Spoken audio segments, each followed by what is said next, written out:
Hi guys, my name is Ashish Tade and now I am presenting the operators of Python. It's a basic part of Python. When we are doing the operations of variable and value, we use operators. There are 7 type of operator.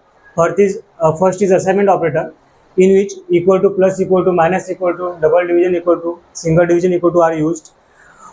Second is comparison operator, in which we compare the values of variables, and third one is arithmetic operator, in which plus, minus, power, multiplication, division, double division, mod are used. And fourth one is logical operator, and, or, and not. When we are checking the condition, if we have to check both condition are true, then we use and. If we want one of the condition is true out of two or more than two, then we use or. Okay, and not is change the boolean value of variable. uh, Fifth one is bitwise operation, bitwise operator. So bitwise operator is, it represent the bit value of the operand. Okay, and sixth one is membership operator.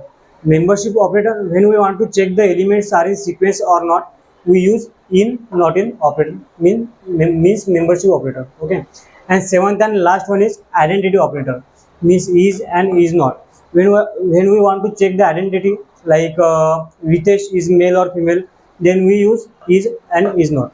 That's it.